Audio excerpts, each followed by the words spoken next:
Hi, or just host. Host Eric anxiety. here.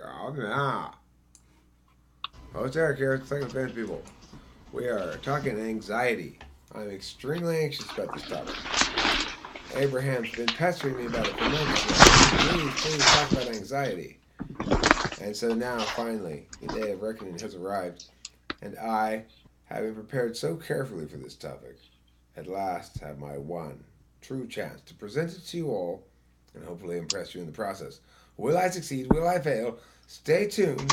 Coming up now, Eric tries to talk about anxiety.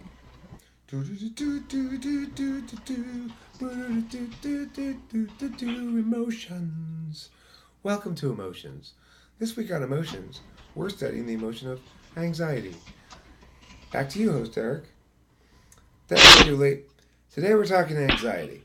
And if you're feeling anxious, if you're feeling worried, if you're feeling scared, that falls under the general umbrella of fear anxiety. When you have fear anxiety, it includes all manner of apprehension, ranging from discomfiture all the way to full blown panic.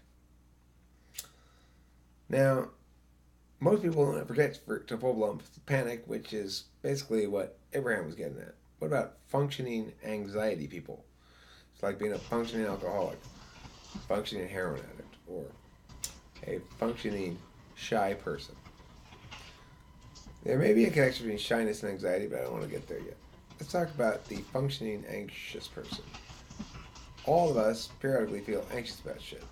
And anxiousness does not necessarily imply something bad, although anxiety tends to usually imply something bad. But we might be anxious about something that one anticipates will be a positive.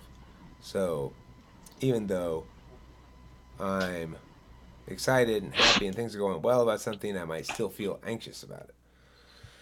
Anxiety tends to imply a different kind of anxiousness, one that is distinctly negative insofar as there's a lot of concern about some sort of risk, misstep, or failure, or impending ongoing change, or metaphysical reality that's uncomfortable. So, when I had my most difficult mental times in life, during my first divorce, or actually not even during the first divorce per se, but when I discovered that my first wife cheated on me, during that period of time, right after I found that out, and not as for not as for quite a while thereafter, all of my headspace was consumed with that reality that my wife had cheated on me.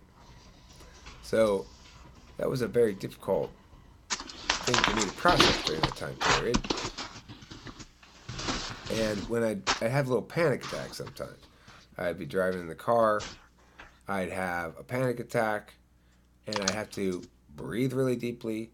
I'd have to pull over sometimes. And I'd be, I couldn't catch my breath. And it was just that's how it manifested as anxiety for me. There wasn't anything to worry about because the harm had been done, but the architecture of the relationship was the same.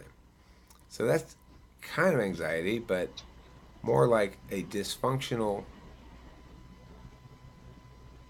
Okay, more like a dysfunctional collapse under the weight of abrupt and unwanted change. Other people feel anxiety is social anxiety, which is to say, individuals who, to some degree or another, in fact, I think almost everybody experiences this to some degree or another, which is they limit themselves beyond that which they would be were they completely 100% feeling safe and comfortable. It's like nobody, almost nobody is as open and unqualified as an individual who is in completely safe and comfortable company. In which case, they check themselves less often. They go with their gut more often. They're not worried about consequences because they're in a completely safe and accepting company.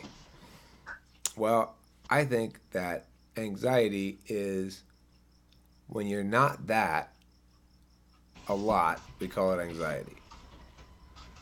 I'm going to stop there and see if anybody has comments, questions, or thoughts.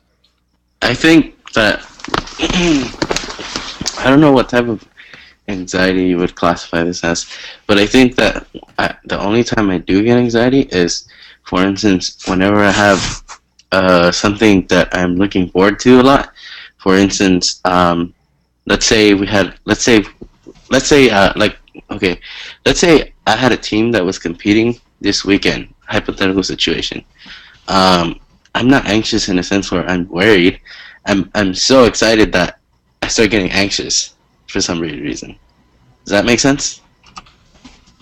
Yeah, that's a discomfort with the waiting period between. Well, I mean, it's just. I mean, I'm getting a bit too about this weekend's tournament. I've had right now. I'm experiencing the physical symptoms of because you brought it up, under the tongue, uh, metallic feeling that for the last yeah, 2 days. I think mine's really bad though because sometimes it'll to the extent where it gets so bad to the extent where I won't like sleep much. You know. That's your age too. I mean, you're at an age when nothing's normal yet, right? Like everything's new. You're having a bunch of adult experiences for the first time. You know, having to, or for the first, or not even not for the first time. For you, you know, you're walking through this process. It depends on how self-aware you are, how where SI is. I think, and for you, it's in the seventh slot. But it would take you forever to learn to take care of yourself, right? I mean, you don't go to sleep at a reasonable hour, wake up at a reasonable hour, and be prepared for the day because you're well rested and shit like that. You stay up all night, and we'll see what happens. You know, it's just it's because you have introverted sensing in the seventh slot. So um, you're prioritizing your NIFE combo and your action taking combo SE, and you're doing all that well before you ever think about, well, how am I going to feel tomorrow? That's true. Because SI, introverted sensing, I am bad at it too, is worrying about yourself moving through time. You know, there's that Seinfeld joke that Seinfeld's like, oh, tomorrow Jerry can deal with that. Wednesday Jerry can deal with that. Well, that's poor SI, right? Good SI says, I'm going to prioritize something that's not right now over right now because I'm being sensible. Like, we should both go to bed. We've got shit to do in the morning. And I was planning on going to bed here pretty quick. And that's me trying to get my SI to win over my NE and my FE and my general excitement about this whole thing right now. Uh, so, yeah, that, what I just said. Lorenz, you got thoughts? No. I want you to see what your answer is on the next thing that I had sent up. Okay, well, okay. Let me get the kit chat up. I don't have it expanded. Yeah. So, Jose Eric Wynn regarding ADHD and depression, psychiatrist needed for a proper. That's a good question. That's a really good question. Oh, Coach Abe, I thought you were telling me not to change the topic, and I was like, I'm tying it back in right now. But you weren't talking to me.